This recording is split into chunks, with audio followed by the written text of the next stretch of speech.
everybody, welcome back to our daily reading. I hope you checked out my sister for Psalms this morning, as well as my mom for our daily devotional. I am going to get started with chapter 5 of 1 Samuel, and again, give me some grace with these names because reading the names is a struggle sometimes. So let's get started. Chapter 5 is the Philistines and the Ark. When the Philistines captured the Ark of God, they brought it from Ebenezer to Ashdod. Then the Philistines took the Ark of God and brought it into the house of Dagon and set it up beside Dagon.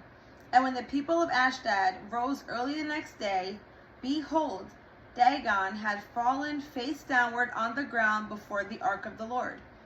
So they took Dagon and put him back in his place. But when they rose early on the next morning, behold, Dagon had fallen face downward on the ground before the Ark of the Lord. And the head of Dagon and both his hands were lying cut off on the threshold. Only the trunk of Dagon was left to him. This is why the priest of Dagon and all who entered the house of Dagon do not tread on the threshold of Dagon in Ashdod to this day. The hand of the Lord was heavy against the people of Ashdod, and he terrified and afflicted them with tumors, both Ashdod and its territory.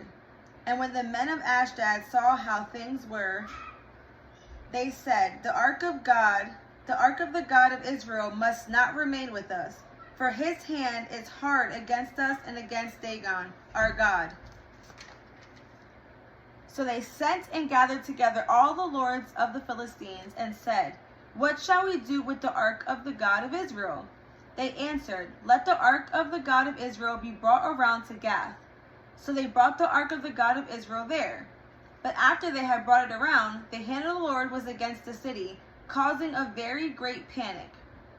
And he afflicted the men of the city, both young and old, so that tumors broke out on them.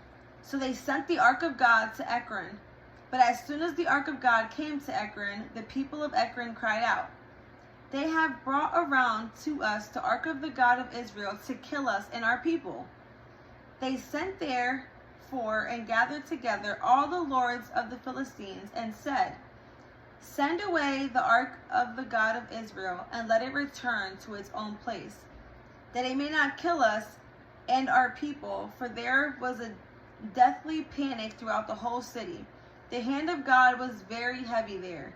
The men who did not die were struck with tumors, and the cry of the city went to heaven. That is the reading of chapter 5.